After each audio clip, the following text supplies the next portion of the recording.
Bon midi, belle communauté dans le Québec. Et bon début de soirée, belle communauté qui nous écoute en direction de l'Europe, la France, la Suisse, puis peut-être d'autres pays que je connais pas. En fait, tout le monde est bienvenu, tout le monde est inclus à cette super émission de télévision.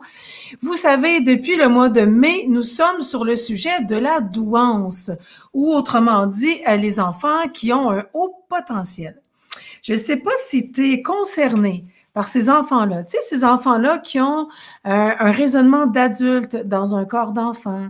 Ces enfants-là qui ont des questions existentielles sur le sens de la vie et même sur la mort à un très jeune âge. Il y a même une maman qui nous partageait la semaine passée que son enfant avait compris l'impact de la vie et l'impact de la mort à l'âge de 3 ans.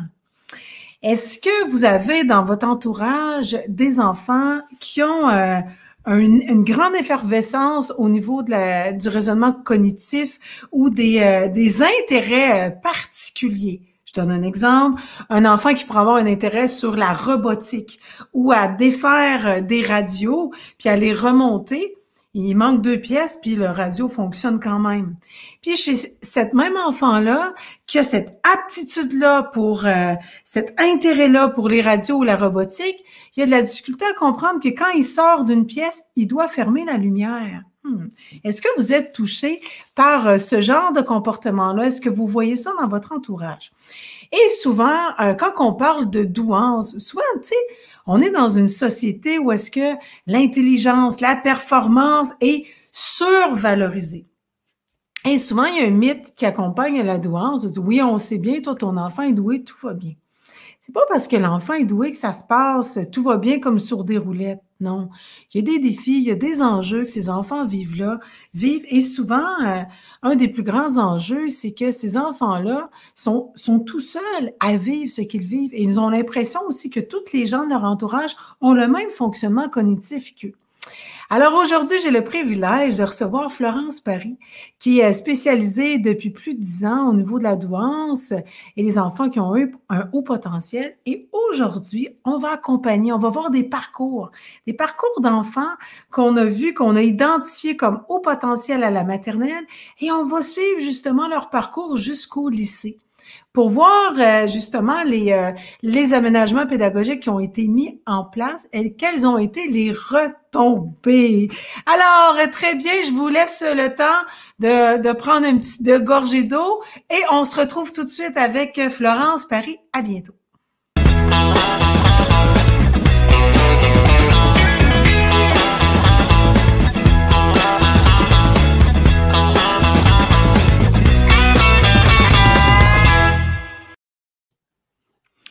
Bonjour Florence. Hello! C'est vraiment un plaisir de te retrouver parmi nous. Merci d'avoir réservé cette plage horaire-là dans ton horaire qui est chargé, de nous permettre d'avoir accès à ces informations-là directement pour notre communauté, juste pour nous, rien que pour nous. Tu sais, je me sens vraiment privilégiée que tu reviennes et que tu fermes ce beau thème-là de la douance avec nous. C'est notre dernière émission qu'on va avoir ensemble sur ce thème pour le mois de mai. Florence Paris, elle est venue le 4 mai. On a ouvert le mois de la douance et nous a parlé justement des différentes caractéristiques pour repérer les enfants à haut potentiel. Et aujourd'hui, ce qu'on va voir ensemble, elle va nous parler des parcours d'enfants qui ont eu l'occasion de suivre de la maternelle, des enfants qui ont été identifiés comme doués, au potentiel, et qu'on les a suivis jusqu'au lycée. Et on va voir ensemble les différents aménagements pédagogiques qui ont été mis en place. Et on va pouvoir voir aussi quelles ont été les interventions qui ont été réalisées et à 4 voix. Puis quand on parle des 4 voix, on parle du chef d'établissement, donc le directeur d'école, on parle du parent, on parle de l'enfant et on parle aussi de l'enseignant. Ça fait 10 ans, Florence, que tu œuvres. J'aime mieux dire que tu œuvres que dire que tu travailles, parce que je trouve que quand on dit qu'on œuvre, il y a vraiment une composante de mission. Un engagement de mission, un engagement de cœur. Ça fait 10 ans que tu œuvres auprès des enfants doués. Est-ce que tu peux nous expliquer sommairement un petit peu ton parcours pour les gens là, que c'est la première fois qui t'écoutent? Ouais, bien sûr. Alors, je suis référente académique pour les élèves à haut potentiel dans une direction académique en région parisienne. Avant ça, j'étais enseignante spécialisée pour les élèves en difficulté scolaire. Avant ça, j'étais contrôleur de gestion. Parcours atypique, ça n'a rien à voir.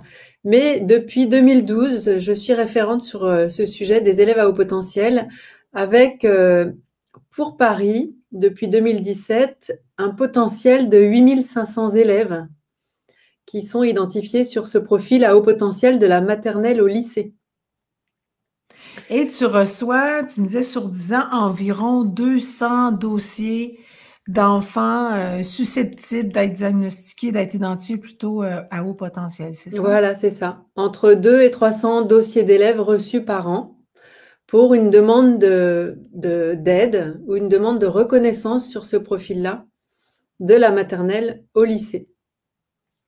OK. Le parcours scolaire est parfois semé d'embûches. Il n'est pas toujours en réussite. OK. Est-ce que, parce que tu es venu le 4 mai, puis si on fait juste comme un petit résumé, j'ai juste résumé, juste pour que les gens qui viennent de se connecter aujourd'hui, puis qui puissent un petit peu comprendre un peu plus le contexte, est-ce que tu pourrais nous résumer les principales caractéristiques qu'on peut voir chez des enfants pour repérer la douance? Alors, c'est souvent des enfants qui sont en décalage par rapport aux autres. Des enfants qui mettent en place les apprentissages plus vite et plus tôt, c'est-à-dire par rapport à l'apprentissage du langage, par rapport à l'apprentissage de la marche, par rapport à l'apprentissage de n'importe quoi, du vélo, de la lecture, de la parole. Et ça se met en place souvent beaucoup plus tôt, sans forcément qu'on s'en rende compte d'ailleurs. Et plus rapidement. Ce sont souvent des enfants qui aiment apprendre tout seuls, qui ne veulent pas dépendre des autres. Et on va voir ça à travers différents parcours, différents itinéraires que j'ai préparés là aujourd'hui pour vous, de la maternelle au lycée, qui représentent bien les différents parcours pour ces élèves-là, qui sont aussi tous un peu différents. C'est pour ça que c'est compliqué à l'école. Il n'y a pas un élève au potentiel ou un élève doué comme un autre. Sinon, ça serait simple, hein, finalement. Il y a on a le mode d'emploi et puis on fait toujours la même chose pour tous les élèves qui sont identifiés doués ou identifiés à haut potentiel. Ça serait tellement facile. Mais c'est pas Mais une ça ne l'est pas. recette. Non, c'est Non. ça. Puis je trouve ça intéressant aujourd'hui que tu viennes nous parler de ces parcours-là, justement, de ces enfants-là qu'on a identifiés à la maternelle, qu'est-ce qu'ils sont devenus au lycée? Parce que les parents s'inquiètent. Mon Oui. enfant qui a un raisonnement, qui a une activité effervescente dans son cerveau, qui a un raisonnement très actif, mais par contre, au niveau social, au niveau émotionnel, avec les contacts avec les pairs, c'est souvent des enfants qui sont un peu dans leur bulle, qui vont préférer s'organiser tout seuls parce que les pairs ne partagent pas leur intérêt. Oui, c'est Ou ça. ils s'ennuient facilement et rapidement. Souvent. Ouais. Oui. Fait que c'est un peu inquiétant aussi pour les parents, parce que la semaine passée, on a eu 3 parents qui nous ont partagé leur vécu de parents, qui disaient, oui, mais mon enfant, il a de la difficulté à s'adapter aux relations sociales. Il y a de la difficulté aussi à comprendre que nous, on fonctionne d'une manière différente, qu'on est différent de lui. Parce que lui, là, c'est son monde, c'est sa bulle. Donc, il a l'impression que tout le monde fonctionne comme lui. Fait que c'est intéressant de voir, tu sais, au niveau de l'intégration, parce qu'il y a beaucoup de défis au niveau de l'intégration. Tant chez l'enfant lui-même que le milieu scolaire lui-même, comment intégrer ses enfants pour qu'ils puissent eux aussi, qu'on puisse valoriser leur plein potentiel. Leur plein potentiel, il est différent, oui, mais qu'est-ce qu'on peut mettre en place comme mesure, comme aménagement pour les stimuler, pour qu'ils puissent eux aussi ouvrir leurs ailes puis y aller dans leur intérêt. Pas qu'ils soient brimés parce que, bon, l'ensemble du groupe est à un rythme plus lent, par exemple. C'est ça. Je vais juste voir ici. On a des parents qui sont avec nous. Il y a Valérie qui est ici. En fait, je veux juste faire une petite parenthèse. On est sur 3 plateformes en ce moment. On est sur StreamYard. Si vous êtes connecté directement sur NeuroGym Tonic, on peut voir votre nom. Si vous êtes connecté sur ma page Cindy ou sur le groupe, nous n'allons pas voir votre nom. C'est juste en haut, il y a un lien. Juste autoriser StreamYard, cliquez sur le lien pour qu'on puisse voir votre nom. C'est beaucoup plus sympathique que de voir Facebook User. Hein? Fait que je vous laisse un petit temps pour cliquer en haut. Et on a une maman ici qui nous dit que Caroline qui dit oui, ça me parle cette conférence aujourd'hui parce que oui, c'est tellement confondu avec le TDAH. Oui. Hein? Est-ce que on va en parler, bien sûr. Est-ce que on a ici un beau cadeau? C'est tellement magnifique quand tu m'as envoyé ça, Florence. Ah, on a sur une page, hein, la synthèse des principales caractéristiques des enfants qui sont doués, comment les repérer avec des images. C'est vraiment magnifique. Alors, on va mettre juste le lien ici dans le chat. Fait que si ça t'intéresse d'avoir cette image-là pour te faire une idée globale en un clin d'œil de ce que peuvent vivre les enfants au potentiel, Grégoire va mettre le lien, tu vas pouvoir les télécharger. Est-ce que tu peux nous parler globalement pourquoi on confond la douance avec le TDAH? C'est quoi ces similitudes-là? Oui, ce petit schéma, juste pour dire, ce petit schéma que tu viens de montrer, Cindy, ça s'appelle une sketch note. L'idée, c'est de montrer quels sont tous les points de repérage pour ces élèves-là. Donc, c'est ça que vous allez avoir en cadeau, en lien. Et parce que le plus important, pour commencer, c'est de les repérer. Alors, souvent, il peut y avoir des confusions entre les deux parce qu'en effet, un élève qui est à haut potentiel, c'est un élève qui a une vivacité d'esprit qui peut être confondue avec l'élève qui est identifié hyperactif, qui a aussi une certaine vivacité. Mais la vivacité, elle n'est pas sur le même point, sur le même plan. Mais pour autant, il peut y avoir aussi des élèves qui sont identifiés sur les deux profils cognitifs particuliers. C'est ce que tu disais aussi pour un certain type d'élèves, c'est ce qu'on appelle les doubles exceptionnels, parce qu'ils cumulent la caractéristique de haut potentiel et la caractéristique d'un trouble spécifique associé. Et justement, si tu veux, on peut commencer par le parcours, l'itinéraire d'un des enfants que j'ai accompagné depuis le début de ma mission, que j'ai anonymé et appelé Balthazar, et qui est aujourd'hui en études post-bac. Et lui, quand on a interrogé, pour qu'on ait un peu plusieurs points de vue, quand on a interrogé sa maman, ses parents, son papa, on sait qu'il est arrivé, quand il est arrivé à l'école, il était assez déprimé parce qu'il savait déjà beaucoup de choses. Il a commencé à parler, à marcher avant 1 an. À 8-9 mois, il parlait, il savait marcher. Donc, les apprentissages qui se sont mis en place très, très tôt. Il était très sérieux. Quand il est arrivé en maternelle, il était plutôt déprimé parce que pour lui, il voyait beaucoup d'enfants qui pleuraient, ça le déprimait. Il ne voyait pas bien trop ce qu'il faisait là. Et assez rapidement, dans les 3 années de maternelle, l'enseignant a proposé qu'il aille faire un bilan d'évaluation cognitive. Parce que déjà, il était en décalage par rapport aux autres, il se démarquait par rapport au groupe classe. Et il passait ses récréations, un autre point de repérage, on en a parlé déjà quand on a fait la première émission toutes les deux, il passait ses récréations à raconter ses vacances ou ses week-ends à ses enseignants. Il n'était pas avec les autres élèves, il était plutôt avec les adultes. Ensuite, quand il est arrivé en élémentaire, il avait des résultats scolaires excellents. Et puis, dans les autres points de repérage, il avait des difficultés de sommeil et d'endormissement. Ça, c'est quelque chose qu'on va retrouver assez souvent chez ces élèves-là. Et quand on les interroge, ils disent eux-mêmes « j'arrive pas à mettre sur off ». Ça ne s'arrête jamais, en fait. Il y a une suractivité intellectuelle, une suractivité mentale. Encore en élémentaire, alors chez nous, l'élémentaire, c'est de 6 à 10-11 ans. On a un enseignant qui a interpellé ses parents pour dire « ça serait quand même bien d'aller faire un bilan avec une psychologue, d'aller faire un bilan cognitif pour avoir un autre avis, un avis extérieur parce qu'il se démarquait du groupe classe. il en était bien plus loin que les enfants de sa classe, alors que c'était déjà une classe à double niveau. Et donc, en élémentaire, aussi bien qu'en maternelle, on a eu des évaluations cognitives qui ont été faites, qui ont révélé un très haut potentiel intellectuel. Donc, il y a eu un saut de classe qui a été proposé. Et ce saut de classe, il a été proposé par l'inspectrice de l'éducation nationale. C'est là qu'on arrive sur une autre voie que la voie des parents. La voie des enseignants, on remarque que ces enseignants ont remarqué qu'ils n'étaient pas comme les autres. Et par contre, on avait une école qui n'avait pas envie de faire quelque chose pour lui. C'est-à-dire que l'école remarquait qu'il y avait un décalage. Par contre, il n'était pas question qu'il saute une classe, alors qu'il s'ennuyait à mourir, cet enfant. Et alors que, excuse-moi, et alors que dans cette classe-là, peut-être l'enseignant aurait pu mettre des dispositifs pour justement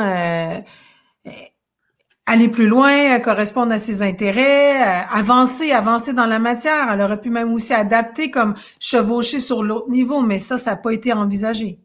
C'est ça, c'est exactement ça. OK. Et comme l'école, le directeur d'école ne voulait rien faire, c'est l'inspectrice qui a mené la barque. On a fait une réunion à l'école avec l'inspectrice qui a imposé son point de vue de demander un saut de classe alors que l'école était contre. On a évalué cette situation en commission académique. La commission académique a préconisé aussi un saut de classe et un changement d'affectation, c'est-à-dire que cet élève est arrivé dans un collège. Donc pour nous, c'est à partir de 11 ans à peu près en général. Il est arrivé avec 1 an d'avance dans un collège dans lequel on avait mis en place un dispositif d'accueil spécifique pour ces élèves-là. Ça veut dire que quand il est arrivé au collège, il est arrivé chez nous, ça s'appelle la 6e, la première année de collège. Il était décloisonné. Juste nous dire, c'est quel âge, Florence? En général, c'est 11 ans. Sauf que nous, quand on a des élèves à haut potentiel qui ont raccourci le parcours scolaire, on a des élèves qui arrivent des fois à 8 ans. Oui. Donc lui, il est arrivé avant. Et quand il est arrivé en 6e, il a eu ce bénéfice du dispositif mis en place dans ce collège. Et dans ce dispositif, on avait plusieurs choses mises en place. Un décloisonnement systématique pour certains, c'est-à-dire le décloisonnement, c'est que quand tu es en 6e, tu peux aller suivre maths et physique, par exemple, dans le niveau 5e. Okay. Ça veut dire que quand tu es chef d'établissement et que tu mets en place un dispositif comme ça, tu alignes les emplois du temps pour que, à chaque fois que tu as les cours de maths, tu as une autre classe de 5e en niveau supérieur qui a les cours de maths en même temps. Okay. Du coup, il peut suivre des matières scientifiques dans un niveau supérieur. Et de cette façon-là, on a continué d'accélérer son parcours scolaire dans le niveau du collège parce qu'on s'est rendu compte qu'il s'ennuyait encore. Donc, on a fait saut et décloisonnement. Le saut, c'est que tu dépasses une classe avant les autres. Et le décloisonnement, c'est que dans certaines matières, tu vas dans un niveau supérieur. Ça fait partie des réponses possibles dans les aménagements pédagogiques. Et, OK. Et là, on parle justement de décloisonner, bon, cet enfant-là, par exemple, maths, physique, la maths, la physique, ça se passe le lundi à 3 heures. Dans le niveau supérieur, ça se passe lundi à 3 heures. Bon, fait que cet enfant-là s'en va dans le niveau supérieur. Après ça, il revient, il regagne sa classe pour les autres matières. C'est ça. OK. Et est-ce que c'est suffisant? Est-ce que cet enfant-là, avec cette disposition-là, c'est suffisant pour qu'il fonctionne bien, se sente aussi interpellés à l'école? Parce que souvent, ils ne se sentent pas interpellés à l'école, ces enfants. Alors, il y a autre chose qui était particulier dans ce dispositif qui était mis en place dans ce collège, c'est qu'il avait de désigner un tuteur adulte.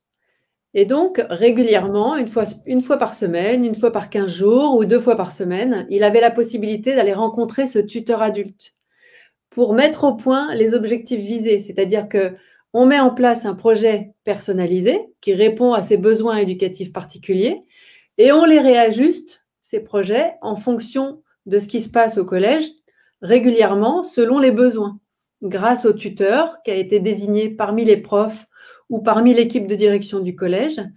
Et puis, à côté de ça, il y avait aussi une heure banalisée dans l'emploi du temps de la semaine où les élèves étaient accueillis pour une pédagogie de projet pour participer au journal de l'école.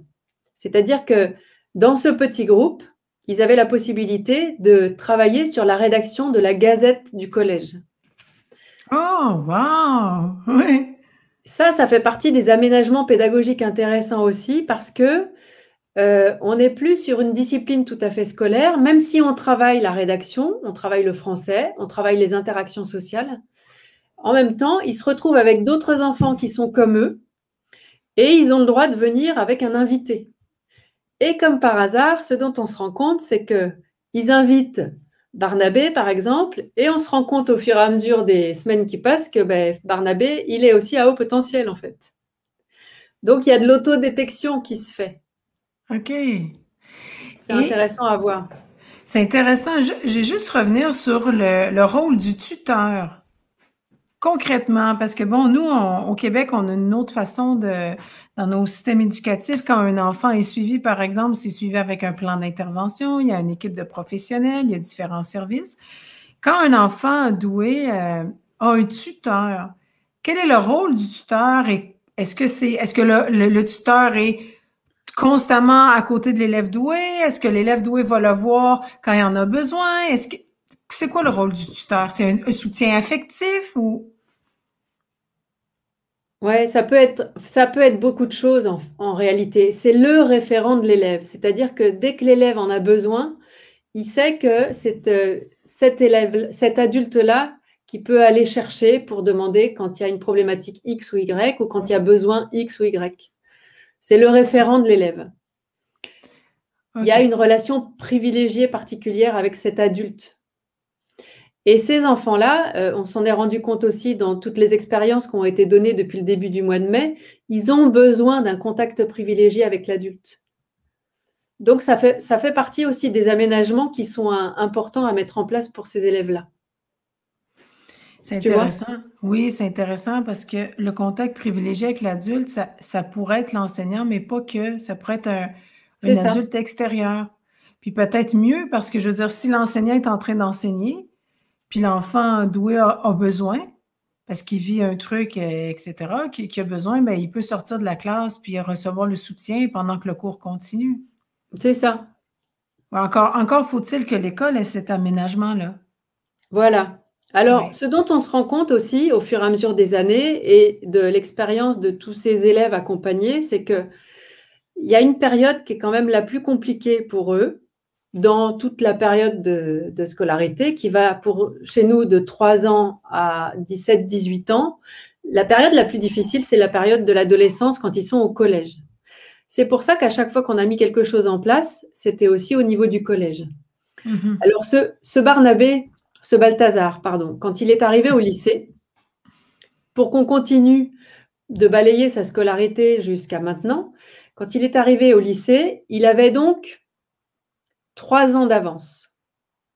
Donc, au fur et à mesure de la fin de l'élémentaire jusqu'au collège, on a raccourci sa scolarité parce que sinon, on arrivait dans le décrochage scolaire.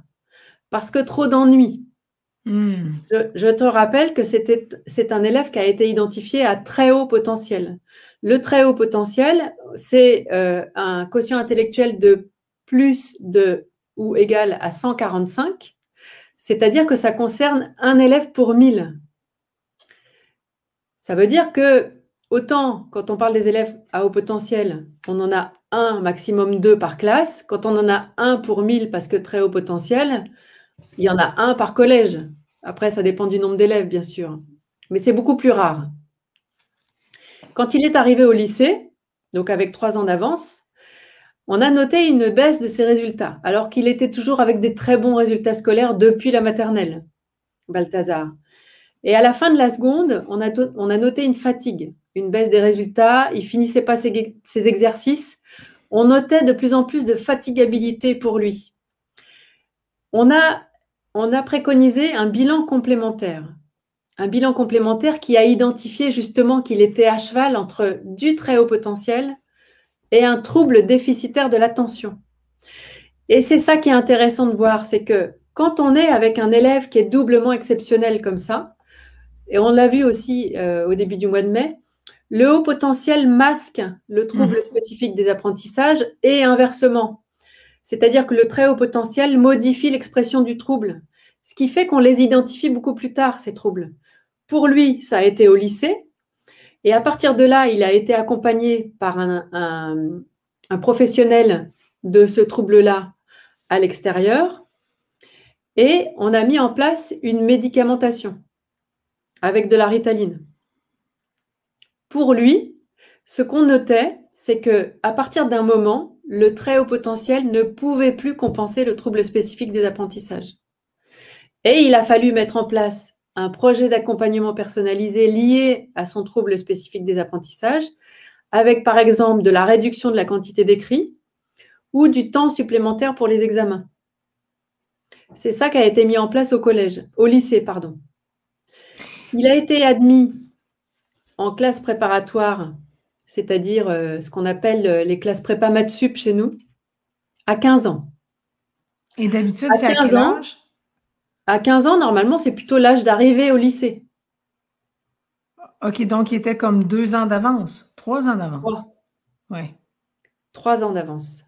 Et je pense que c'est tous ces aménagements dans sa scolarité, tous ces aménagements scolaires qui ont permis qu'on en arrive là avec une réussite scolaire malgré tout satisfaisante, parce qu'on s'est adapté au fur et à mesure à son profil cognitif particulier.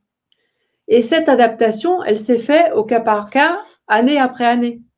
Il n'y a pas eu une réponse magique sur une année. Il a fallu réajuster au fur et à mesure des années. Et c'est ça qui est compliqué aussi. C'est que c'est pas parce qu'on a trouvé une réponse favorable une année qu'elle va être valable toutes les années d'après. Puis aussi, encore faut-il aussi avoir une équipe qui accompagne cet enfant, qui l'observe, qui veut bien se réajuster, une équipe qui vont travailler aussi en collaboration. Je vais juste voir si on a des parents qui ont des questions. On a ici Caroline. Bon, je dois quitter, j'écouterai en replay. Aucun psychostimulant fonctionne avec mon fils de 10 ans. Très bon à l'école, surtout les maths, mais il dérange énormément dans la classe. On est à bout de solutions. Il doit faire des demi-journées à l'école tellement il ne s'apaise plus. Il a fait du vélo sans petit trou. Il n'avait pas encore 4 ans et à l'été du 4 ans, il nageait seul dans la piscine sans flotteur. Très curieux, il questionne. Très curieux, il questionne toujours sur le pourquoi du pourquoi, etc. Oui. Alors, pour nous, il faut savoir que ce trouble-là, qu'on appelle le TDAH, le trouble du déficit de l'attention avec ou sans hyperactivité, il a été identifié depuis pas si longtemps que ça, et le premier rapport de la Haute Autorité de Santé en France date de 2015. Tu te rends compte comme c'est récent.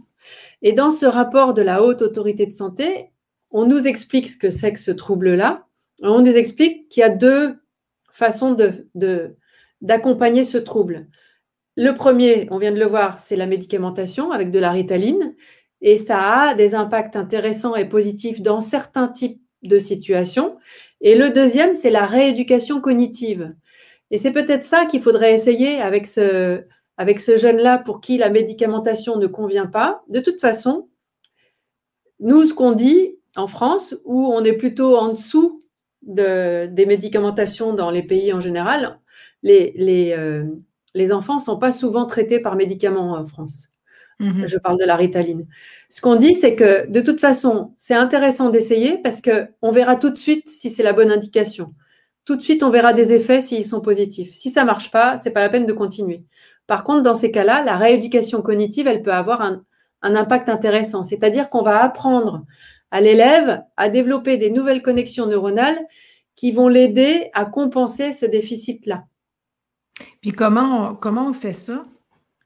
Avec une rééducation cognitive qui est basée sur des outils, des techniques de neuropsychologue. Il faut aller voir un cabinet de neuropsychologue qui est spécialisé sur cette question-là. OK. On a ici peut-être contacter l'Association québécoise des neurologues et des neuropsychologues pour avoir plus d'informations. Ça pourrait être peut-être une bonne piste. qu'on a ici au Québec pour les gens du Québec. En France, est-ce qu'il y aurait une ressource qu'on pourrait donner?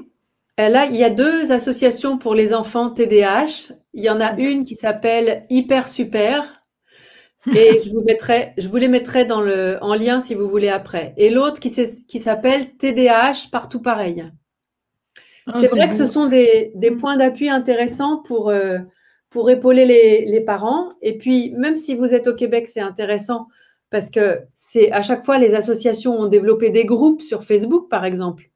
Ça permet quand même de faire des liens et puis d'avoir des outils ou du réseautage entre les différents Mhm. parents des enfants qui sont porteurs de ce trouble-là.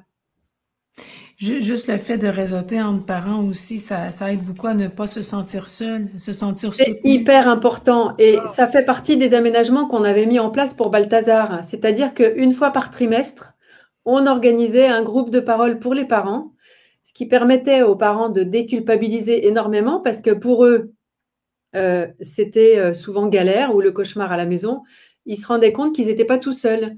Et puis aussi, les échanges qu'il pouvait y avoir entre les différentes familles, ça leur montrait qu'il pouvait y avoir telle ou telle piste qui avait bien marché pour eux. Et puis, il y avait des interactions d'outils mis en place à la famille. Le groupe de parole est super important. Il y a Ah, un autre tellement. groupe de parents qui est très intéressant aussi pour les parents d'enfants avec des TDAH, c'est la méthode Barclay. Hmm. La méthode Barclay, elle permet d'accompagner vers une autre forme d'éducation les enfants qui sont sur ce trouble-là. Est-ce que, là, tu nous as parlé de Balthazar, on a vu, bon, il y a eu un décloisonnement dans une classe supérieure sur certaines matières, on a vu aussi le soutien d'un tuteur, il a aussi été accompagné et suivi avec nous, on dirait ici au Québec, un plan d'intervention Oui, c'est ça. pour suivre, dire, OK, bon, on met des aménagements pédagogiques en place, mais on veut évaluer les retombées dans cette année-là en cours, mais l'année d'après, on calcule pas ça comme acquis. Parce que ce qui a fonctionné d'une année, ben là, l'enfant a évolué. L'année d'après, il faut revisiter ces aménagements-là et se réajuster et voir se renouveler. Est-ce que, bon, là, on a vu le cas de Balthazar. Est-ce que tu aurais un autre enfant différent, avec un Ah parcours oui. différent, pour éclairer sur, tu vois, un autre regard sur la Ah douane? ben, le problème, c'est que j'en ai plein. Alors là, je te propose qu'on parle de Marie pour OK. aborder aussi la question des filles. Ouais. Marie, c'est un profil aussi twice exceptionnel. Et puis après, on parlera d'un profil au potentiel sans trouble associé. Marie, quand elle était en maternelle, c'était une petite fille qui a eu du mal à mettre en place le langage. On notait beaucoup d'inversions dans les syllabes. La mise en place de la lecture a été un peu compliquée aussi. Alors même si elle parlait beaucoup, pas toujours bien, mais quand même, elle compensait quand même pas mal. La lecture s'est pas mise en place de façon fluide et c'est une petite fille qu'on a identifiée en maternelle dans le haut potentiel et qu'on a identifié après en élémentaire dans le trouble de l'apprentissage de la lecture, la dyslexie. Et là, on revient sur ce qu'on avait abordé la dernière fois, c'est-à-dire il faut faire très attention au profil filles, parce que les filles, ça concerne, pour les dossiers qu'on reçoit ou qu'on évalue en commission académique, ça concerne moins de 20% de situations, alors qu'il devrait y avoir autant de filles que de garçons, parce que les filles se suradaptent, elles se sabotent, à tel point que quand Marie était en classe de CE2, c'est-à-dire le milieu de l'école élémentaire, et que Mhm. sa famille alertait la maîtresse pour dire attention, elle présente des caractéristiques d'enfants avec un trouble spécifique des apprentissages, la maîtresse était dans le déni. C'est une petite fille qui a été harcelée par sa maîtresse. Tous les jours, on a frôlé la phobie scolaire. Cette petite fille, au bout d'un moment, elle voulait plus aller à l'école. Elle était sans arrêt stigmatisée par sa maîtresse. Et puis, elle compensait sans arrêt ses troubles. C'est-à-dire que on notait qu'elle n'était pas forcément performante dans les apprentissages, mais finalement, on s'est rendu compte au fur et à mesure de sa scolarité à la fin de son école élémentaire qu'elle était au potentiel, avec un trouble de dyslexie, dysorthographie, et en plus avec une hyperactivité. Donc là, on pourrait dire triplement exceptionnel. On a fini par voir cette situation en commission académique. L'école, on était aussi avec une situation où l'école ne voulait rien faire. La commission académique a préconisé que cet enfant, malgré ses troubles des apprentissages, arrive 1 an après au collège. C'est-à-dire, au lieu d'arriver en 6e, elle est arrivée en 5e dans le collège. Avec un dispositif particulier, c'était le même dispositif que Balthazar, qui lui a permis d'avoir un tuteur, un projet personnalisé adapté à ses troubles spécifiques et un aménagement pour les examens, avec la possibilité d'utiliser l'ordinateur, qui est une forme de compensation par rapport à la dyslexie-dysorthographie, et avec du temps supplémentaire pour les examens. Aujourd'hui, c'est une enfant qui est en lycée, qui a des super résultats scolaires parce qu'on a mis en place tous ces aménagements pédagogiques particuliers-là. Elle a eu son brevet avec une mention assez bien. Et là, j'ai eu des nouvelles récemment. Il va y avoir son conseil de classe cette semaine ou la semaine prochaine. Elle doit être à 15 de moyenne générale. Alors que quand on regarde par rapport à son parcours scolaire précédent, c'est une petite fille qui a été harcelée en maternelle par des pairs, qui a été harcelée par sa maîtresse en élémentaire et qui a failli décrocher en élémentaire et qui a failli décrocher et ne plus aller au collège. Donc, par le biais de tous ces aménagements pédagogiques-là, avec l'aide des chefs d'établissement, avec l'aide des enseignants, on a réussi à rattraper la situation scolaire de cet élève-là.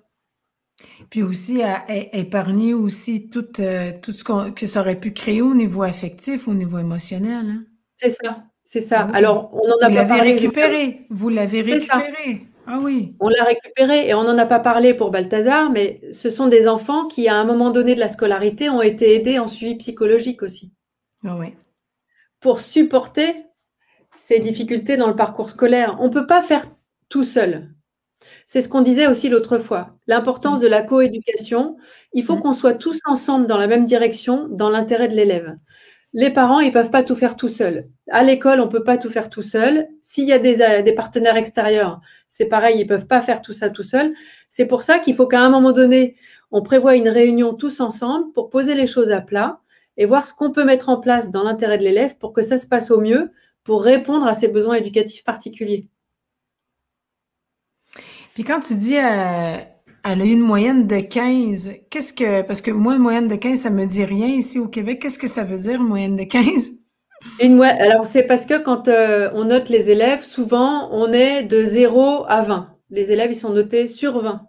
OK. Donc, quand on dit qu'elle a 15, c'est qu'elle a 15 sur 20, c'est-à-dire qu'elle a 3/4 des acquis. OK, OK. 15, c'est un niveau scolaire. Quand tu as 15 de moyenne, tu as une mention bien à l'examen. Je trouve ça vraiment intéressant que, justement, le parcours de Marie, parce que souvent, on a le mythe, hein, les enfants doués, ils réussissent bien, ils réussissent très, très bien, il n'y a pas de décrochage scolaire, ça va très bien, ils sont performants. Tu sais, ils vivent pas de défis au niveau académique, mais non, c'est vraiment un mythe. C'est vraiment c'est un mythe. Oui, c'est ça le problème. C'est qu'on s'imagine qu'ils sont des premiers de la classe, des élèves brillants, mais en réalité, pas tous. Il y en a des comme ça, mais c'est pas tous les enfants à haut potentiel. Et comme tu l'as très bien dit en début d'entrevue, chaque enfant a son parcours est différent, on va dire son unicité est différente. Il n'y a pas un enfant doué qui est pareil. Donc, on peut pas mettre une recette. Et comme c'est, je dirais, un champ dans l'éducation, je veux pas dire un trouble, j'aime pas le mot trouble, je veux dire un champ au niveau de l'éducation qui est moins connu. Donc, on a tendance, d'une manière générale, à faire de la généralisation, à généraliser. Avoir un enfant qui est doué, il réussit bien, lui, la vie est facile, les parents sont chanceux, tout va bien. Puis à banaliser un peu, pas parce que les gens veulent banaliser, mais c'est parce qu'ils ne connaissent pas la réalité. Alors, certains ne connaissent pas et certains ne veulent pas connaître. Ah oui, Et puis, parfois, on reste dans ces idées reçues aussi. C'est-à-dire que, oh, bah non, mais ça, c'est un brillant, premier de la classe, il a besoin de rien. Oui, oui. On a une maman ici qui pose la question en lien avec ce qu'on est en train de partager. Et quand ce sont les parents qui freinent des deux pieds pour détecter les enfants, qu'est-ce qu'on Eh peut ouais. faire? Qu'est-ce qu'on peut faire? Ça, c'est vrai que ça arrive aussi, c'est-à-dire qu'on a des parents qui arrivent par hasard sur ce sujet-là. Par exemple, moi, ça m'est arrivé quand on peut aussi faire des actions d'information auprès des associations de parents d'élèves sur ce sujet-là. Il faut faire des actions d'information, de formation pour les parents, parce qu'on ne connaît pas forcément le sujet, pour ses enfants non plus. Mhm. Et quand on arrive dedans, c'est souvent par hasard, en réalité. D'où l'importance de former tous les métiers, y compris les parents. Et c'est ce que je disais aussi à des parents il n'y a pas longtemps. Il n'y a pas d'école pour apprendre à être parent. Mhm. Ça n'existe pas. Il n'y a pas d'école pour apprendre à être parent d'élèves à haut potentiel. C'est pareil, ça n'existe pas. C'est pour ça que c'est important de se regrouper ensemble. C'est pour ça que c'est important de se diriger vers des associations, quand on est sur le haut potentiel, des associations d'enfants à haut potentiel, ou des associations pour des enfants avec des troubles associés, ou des groupes d'échange comme on a pu identifier tout à l'heure sur le TDAH partout pareil, par exemple. C'est pour ça aussi que j'ai construit un groupe d'échange, d'entraide Mhm. sur ce sujet-là sur Facebook. Puis C'est le but. si tu peux mettre le lien dans le chat, Grégoire. On se rend compte de ça au fur et à mesure des années. Tous ensemble, on va beaucoup plus loin que tout seul. Tout seul, on n'y arrive pas. Il faut réseauter. Puis tellement, puis aussi de l'expérience du parent qui a traversé les difficultés qu'un parent va vivre actuellement. C'est Mm. porteur d'espoir. Voilà, c'est ça. Ben oui, puis ça donne aussi des ressources. Ça permet de dire, OK, gars, c'est un moment, on va passer au travers. Il y en a qui ont passé au travers. Donc, c'est à notre tour de faire cette traversée-là, mais on se sent accompagné. Il y a du C'est soutien. sûr. Elle dit, je suis parent de haut potentiel et enseignante en élémentaire aussi, concernée de tous les côtés. Ouais.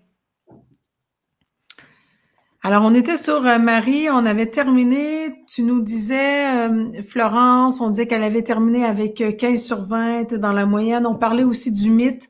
On disait que, justement, en douance, les gens ont tendance à dire, ouais, il est doué, ça va bien, il n'y a pas de difficulté, ça roule, ça roule, ça Ouais, roule, c'est ça roule. ça. Il n'y a rien à faire. Ouais, mais c'est pas forcément le cas. Non, pas du tout.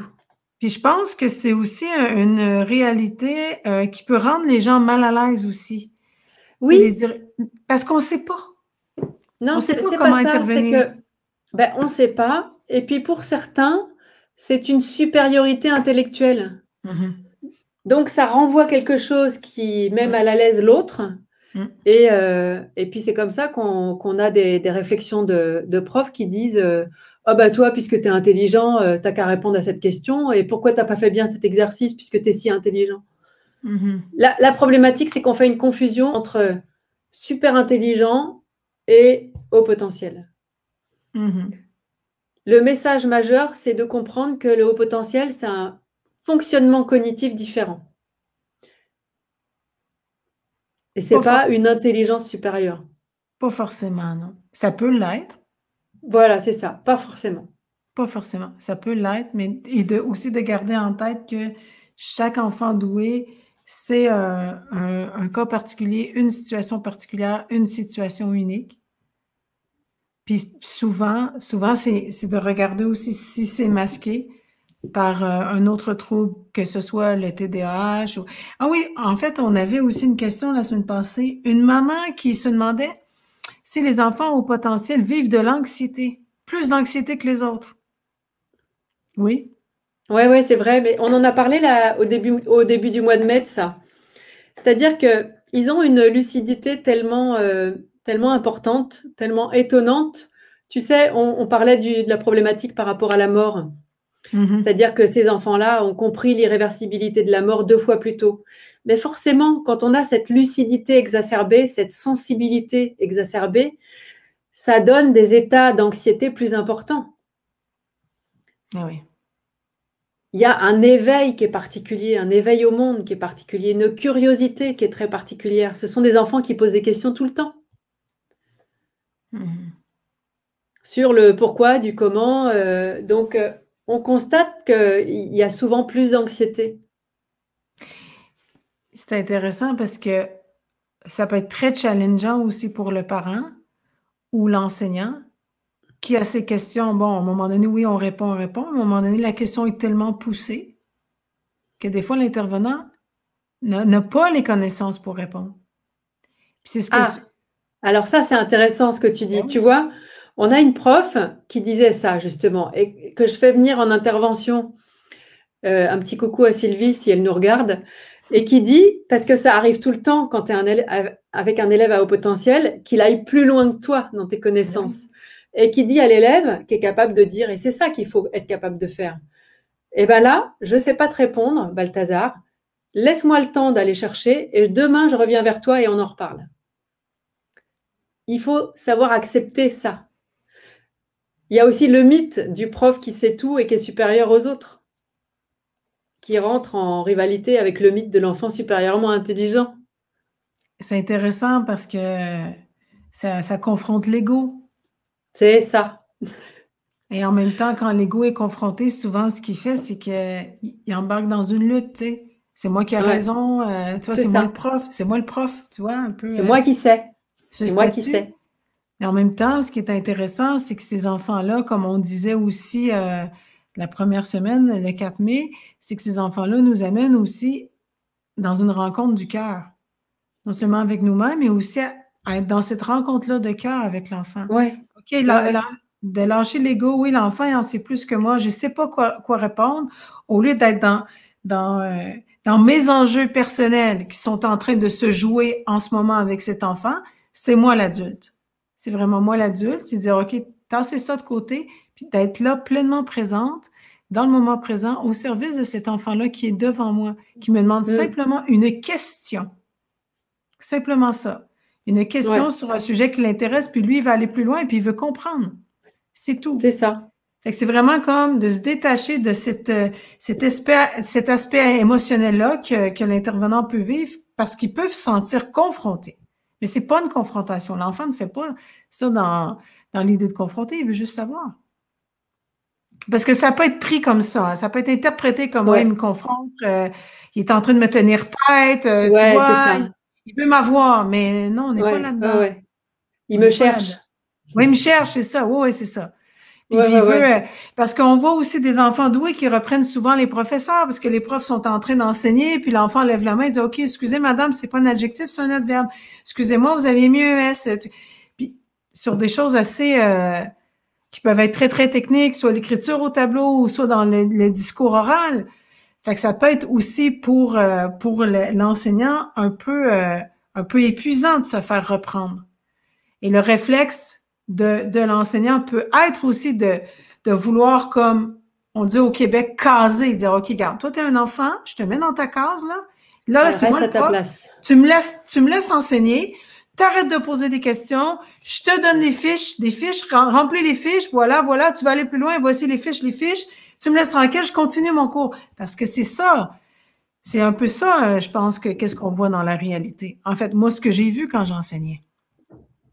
C'est un peu ça, la C'est réalité. vrai, c'est vrai. De dire, Alors, tu vois, pour le petit coco qui passe son temps à parler, qui veut tout le temps prendre la parole, moi, ce que je conseille souvent, c'est de lui permettre d'avoir un carnet de croquis sur son bureau, sur sa table d'école. Et du coup, ce carnet de croquis, il sert à poser toutes ses questions, ou alors à noter toutes ses réponses, ou alors à faire des petits dessins. Et c'est pas parce que tu fais des petits dessins que tu n'écoutes pas. Au contraire, quand tu fais des petits mhm, dessins, ça appuie ta concentration mhm. et c'est intéressant. Et puis, si tu fais des petits dessins, eh ben, c'est ce que tu montrais tout à l'heure. On peut commencer à aborder l'apprentissage des outils de facilitation graphique, le sketch-note, la carte heuristique. Et ça, c'est intéressant. Parce que là, quand on dit à l'enfant, eh ben, tiens, toi, Balthazar, tout à l'heure, là, on va être en cours d'histoire géo. Tu ne prends pas le cours de façon linéaire comme tout le monde. Tu nous fais la carte heuristique du cours. Tu nous fais la sketch-note du cours. Et là, on va utiliser son potentiel particulier de, de mode turbo et il va être en action pour synthétiser la leçon en même temps qu'elle a lieu. Et une fois qu'elle est réduite avec cette schématisation, elle sera réorganisée aussi au niveau de sa tête. Comme ici, on a un exemple, là, juste pour que les gens puissent... voilà. Ben oui. Puis en plus, ce qui est intéressant, c'est que cette schématisation-là est vraiment intéressante aussi pour revenir sur la notion qui a été enseignée avant d'aborder la notion subséquente. Dire, OK, est-ce que tout le monde a bien Absolument. compris? Voici les éléments. OK, on se resitue, puis on repart. C'est ça. Et puis quand tu dis à Balthazar, bah, tiens, toi, tu me fais la caractéristique ou la sketch note de cette leçon d'histoire géo, eh ben, c'est pas mal aussi parce que ça lui donne une mission, une responsabilité pour les autres enfants. Ceux, par exemple, qui ont un trouble 10, qui ont besoin de réduction de la quantité d'écrit, ben ça va être intéressant aussi pour eux. C'est-à-dire qu'ils vont avoir leur support de cours plus le résumé qui est schématisé. Donc Et là, est-ce on lui que, donne une responsabilité. Ça, c'est intéressant aussi. puis, est-ce qu'un enfant doué est capable de faire ça spontanément par lui-même ou on aurait besoin de lui montrer comment faire? On a besoin de lui montrer comment faire, mais OK. un enfant doué, il apprend ça très, très vite. OK. Puis, comment on peut lui montrer comment faire? Eh ben, il y a des bouquins qui, je OK. vous en enverrai un sur les commentaires si vous voulez. Il y a un bouquin qui résume l'utilisation des différents outils OK. de facilitation graphique et qui apprend à le faire. L'enfant à haut potentiel, l'enfant doué, il va apprendre tout seul. Il va commencer à faire ça à la maison, puis à partir du moment où il maîtrise le truc, ça va se faire très très vite. Et en plus, il n'y a pas besoin de savoir dessiner. Eh ben, il pourra l'utiliser aussi en cours. Et ça va appuyer sa réflexion, ça va appuyer sa suractivité mentale aussi. Donc, ça va être intéressant parce que quand il sera en restitution, il va revenir dans sa tête sur tout ce qu'il aura construit au niveau schématique Mhm. et ça sera beaucoup plus facile, beaucoup plus rangé. Puis en même temps, c'est tellement un outil de référence. C'est clair, la matière est vue sur une page. Voilà, c'est ça. Puis en même En temps, ça moins peut de être... 10 minutes, tu mémorises plus de 200 informations avec cet outil-là. C'est rapide, c'est facile et c'est super efficace. Et eux, ils aiment ça, des choses efficaces, qui ne prennent pas Ouais, 3 heures. l'efficacité, ouais. Ouais, excellent. Ouais. Magnifique. Est-ce que, attends, je vais juste voir ici, il est 13h07, peut-être qu'on va répondre à une dernière question. Ah, il y a quelqu'un qui dit, ah, ça me fait mal quand Florence dit ça. Je me la suis fait dire en tant qu'enfant. Comment ça se fait que tu sais pas ça? T'es si intelligente, toi. Et ça, Ah c'est ouais. à mon époque. Il n'y avait pas ces étiquettes-là en plus. C'est dommage que les adultes soient si méprisants envers les enfants doués. Faut vraiment pas comprendre et aussi se sentir ébranlé par les capacités de l'autre. C'est ça, l'ego. Ben oui. Ben Ça, c'est oui. ce qui nous met le plus de difficultés dans le parcours, c'est l'ego. Ouais. Et ça va jusqu'à un directeur d'école ou une enseignante qui dit à la maman ah non, mais ça n'existe pas le haut potentiel, c'est inventé par les psys. C'est juste pour se faire de l'argent, ça n'existe pas. C'est vrai? Oui. Est-ce que j'ai le temps quand même, Cindy, de vous parler d'une autre petite? J'en ai pas pour longtemps. Oh oui, non, on va le prendre, Florence. Allez, Boum. 3 minutes. Vas-y. C'est pour vous montrer à quel point les choses se masquent. Quand je voulais vous parler d'une petite qui est dans mon cœur, justement, tu parlais de cœur. Mhm. Une petite Leïla dont je me suis occupée depuis l'année dernière. Si je m'en suis occupée, c'est parce que l'année dernière, ça n'allait pas fort. Et le chef d'établissement avec qui je travaille bien a conseillé à la maman de me contacter. À partir du moment où on s'est contacté, on a beaucoup échangé, on a beaucoup réfléchi à la situation de cette petite fille. L'année dernière, elle était en 2e année de collège. Et dans la réflexion, on s'est dit, tiens, c'est marrant, c'est marrant. Il y a quand même beaucoup de signes d'observation qui font penser au haut potentiel. Elle est allée faire un bilan qui a permis d'identifier qu'elle était à très haut potentiel. Jusqu'à la 2e année de collège, c'est une petite fille qui n'avait jamais posé de problème, avec des très bons résultats scolaires, sauf que l'année dernière, elle commençait à déprimer un peu. Et on la voyait un peu le nez par terre, à pas être très heureuse d'aller à l'école, vraiment. Elle a été identifiée sur ce très haut potentiel. Avec le chef d'établissement, on a prévu le projet personnalisé pour la scolariser avec la connaissance de ce profil particulier-là. Et quand elle est, au lieu d'arriver en classe de 4e, là, cette année, à la rentrée scolaire de septembre, elle est arrivée en 3e. Et aujourd'hui, depuis qu'elle est arrivée en 3e, elle est déléguée de sa classe. Elle est première de sa classe. Elle a entre 18 et 20 sur 20 de moyenne dans sa classe. Et alors là, quand on parle avec sa maman, qui me dit, c'est un rayon de soleil. Cette petite fille, elle a enfin compris ce qui se passait Hmm. dans son fonctionnement particulier. Elle comprend pourquoi elle fonctionne comme ci, comme ça, pourquoi c'est décalé par rapport aux autres. Et enfin, elle prend en main son potentiel particulier. Tu sais, c'est comme l'autre fois où on disait, en fait, tu as un moteur de Ferrari dans la tête, mais tu sais pas le mode d'emploi. Ben là, Mhm. ça y est, elle a compris. Elle a son mode d'emploi, elle a ses points d'appui, elle sait quelles sont ses forces, quels sont ses points à développer, et elle y va, et elle est alignée. C'est beau, Florence. Vraiment beau de voir, tu sais, tout le parcours de cet enfant-là, puis que là, finalement, elle est alignée. Imagine la sensation, comment elle doit se sentir apaisée, cette fille. C'est Complètement. le jour et la nuit par Ben rapport à l'année oui. dernière, c'est deux enfants différents. C'est le jour et la nuit. Et pourtant, c'était la même. Et l'année dernière, tu vois, personne s'était rendu compte qu'elle était sur ce profil-là. C'est une fille, tu vois, c'est pour ça aussi que je voulais vous parler d'elle. Parce Mhm. que elle se masque, on les voit pas, elle se masque elle-même et on passe à côté. Et des fois, quand on les repère, c'est trop tard. Qu'est-ce que tu veux dire quand c'est... Ah, parce que les dégâts sont déjà faits quand tu veux dire c'est trop tard? C'est ça, les dégâts sont Ouais, déjà faits, on ouais, n'arrive plus à rien faire parce qu'il y a eu trop de ouais, dégâts avant. ouais. Fait que Balthazar, que lui, on a mis, on le décloisonne avec un tuteur.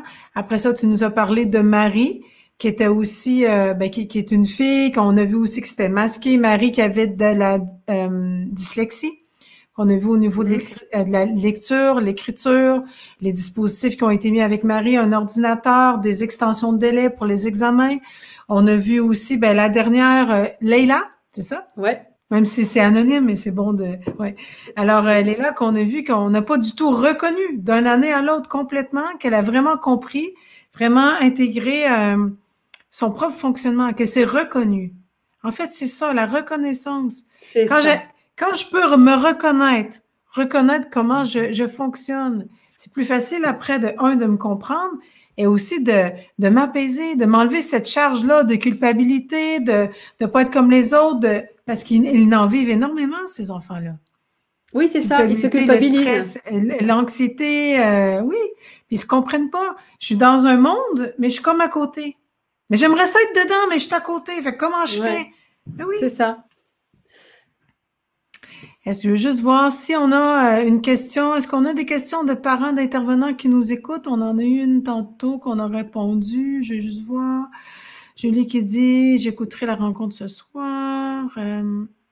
C'est ce qui serait bien, c'est qu'on soit formé pour détecter et aider ses enfants. En France, en élémentaire, peu sont formés. Ouais. Mais ici aussi au Eh Québec, ben, hein?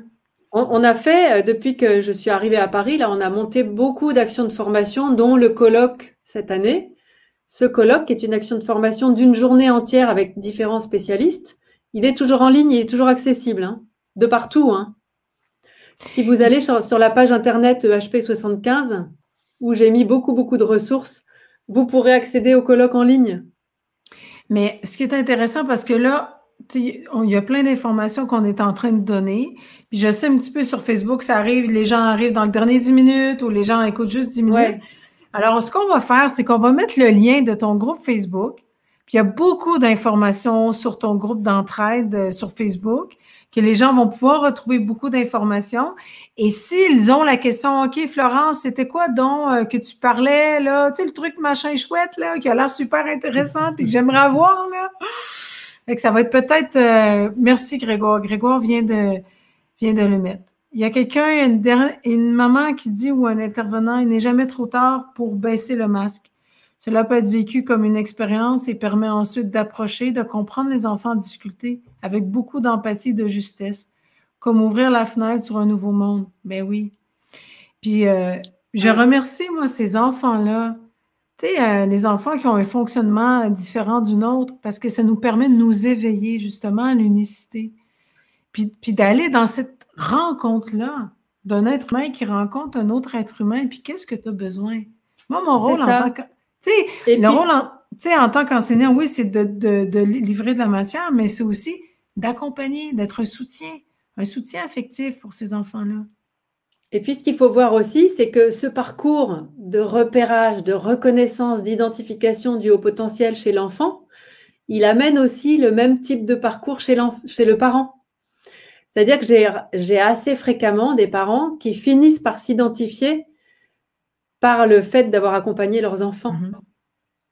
Il n'y a pas d'âge, en fait, pour se repérer comme haut potentiel. Il n'y a pas d'âge.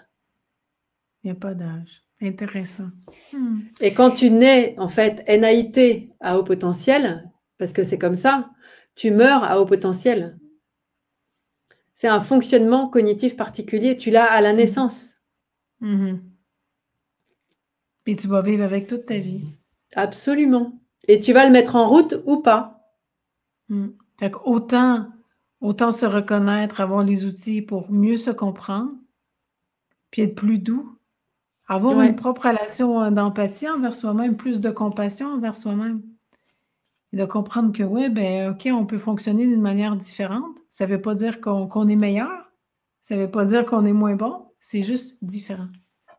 Ouais, et puis toutes les différences nous enrichissent les uns les autres. Tellement. Tu sais, moi, j'ai commencé à enseigner, c'était magnifique, dans une école où est-ce que c'était juste des allophones et le nom de l'école s'appelait La Mosaïque. Je trouve ça tellement magnifique. Puis un jour, on va arriver, c'est mon grand souhait, qu'on arrive justement dans cette réalité-là, qu'on comprenne que chaque enfant a sa propre mosaïque, son propre fonctionnement. Même s'il n'est pas identifié au potentiel, au TDAH, on a des tempéraments, on a des critères de personnalité on est tous des êtres uniques, les uns les autres. Puis on apprend à reconnaître l'unicité, puis à accueillir l'unicité des enfants, peu importe laquelle, puis à tasser l'ego, puis juste d'être là pour répondre, à être au service. Parce que c'est ça le rôle. C'est d'être au service, c'est de servir. Cet enfant-là, il veut une question, une réponse poussée. Ben OK, je l'ai pas. Maintenant, comme tu disais, je te reviens demain ou laisse-moi 2 jours parce que la robotique, je connais pas trop, là. Laisse-moi 2 jours, je te reviens. Je te reviens. Puis l'enfant, il est reçu, il est reçu, il est entendu.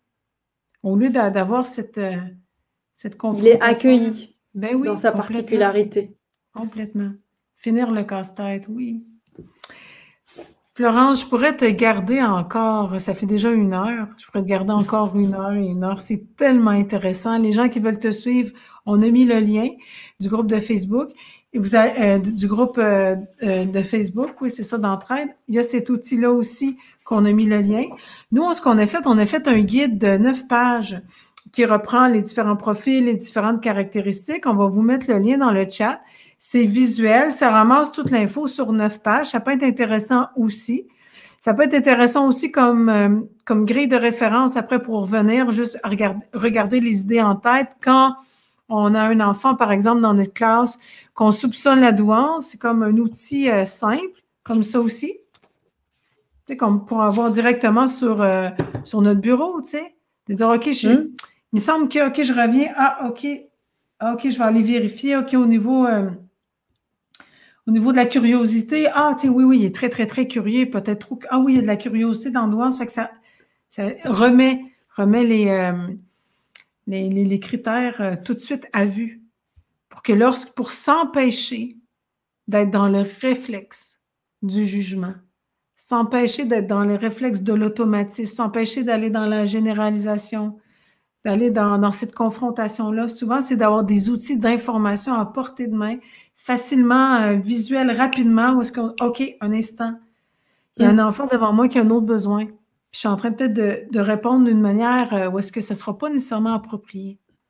C'est un réflexe, tranquillement, de revenir vers soi. C'est un réflexe. Mais je pense qu'avec les outils d'information, ça aide à avoir ce réflexe-là. OK. Magnifique. Merci. Merci, Florence. C'est toujours riche, éclairant. Puis je sens qu'on a ouvert la boîte de Pandore, comme on pourrait dire, puis qu'on aurait pu en parler encore et en parler parce que c'est d'une richesse. C'est essentiel. Essentiel. Puis ça fait 2 fois que tu viens, puis plus qu'on en parle, plus que je trouve que plus qu'on en sait, moins on en sait. Hein? Carrément. Oui, on n'a jamais fini. On n'a jamais terminé, non? Et c'est ce que je dis souvent, on fait, à chaque fois qu'on accompagne un élève, on fait un projet haute couture. Oh, j'aime ça, haute C'est couture. du cousu main et du haute couture. Ouais. Magnifique. Puis ça nous ramène aussi encore là, moi j'aime dire ces enfants extraordinaires qui nous ramènent à revenir dans notre qualité humaine, C'est dans ça, l'écoute du cœur. extraordinaire. Ouais, j'adore dire ça. Ouais. Je suis d'accord. Ouais, c'est des enfants extraordinaires. Ouais. Alors, je vous remercie, belle communauté d'amour, d'avoir été avec nous aujourd'hui pour cette dernière émission sur la douance. Vous voulez suivre Florence, on a mis le groupe Facebook. Vous voulez avoir les guides, il y a différents outils qu'on a donnés dans le live. Juste revenir en haut, vous allez avoir tous les liens. Je vous souhaite cet espace-là du cœur, vraiment, pour accompagner ces enfants-là. Et aussi, si vous pensez que vous êtes dans ces caractéristiques-là de haut potentiel ou de douance, c'est de commencer dans un premier temps par vous traiter avec plus de douceur, plus de compassion, plus d'empathie. Vous n'êtes pas meilleur, vous n'êtes pas moins bon, vous êtes juste différent. Voilà. Alors, on se retrouve la semaine prochaine, au mois de juin, déjà l'été. Alors, on va aborder le concept du jeu. On va voir aussi comment on commence la semaine prochaine avec une enseignante qui a décidé d'arrêter d'enseigner, qui fait maintenant l'école à la maison, qui a développé un service pour justement aller voir comment l'apprentissage peut être possible dans la réalité, dans le moment, avec des choses simples du quotidien et comment comment on peut aider l'enfant à apprendre par le jeu, non pas en sortant des activités sur Pinterest, en disant fais ci, fais ça, mais en allant justement rencontrer sa curiosité à ouvrir ce champ d'éveil-là. Alors, ça va être la semaine prochaine, c'est toujours à 12h en direct du Québec, 18h12 pour nos amis, les Européens, les Français, les Suisses et tous les pays qui nous écoutent puis que je ne sais pas. Alors, je vous souhaite une magnifique journée, une belle semaine. Je vous remercie d'avoir été là et à bientôt. Bye bye. Merci, Florence. Bye bye, merci. Bye.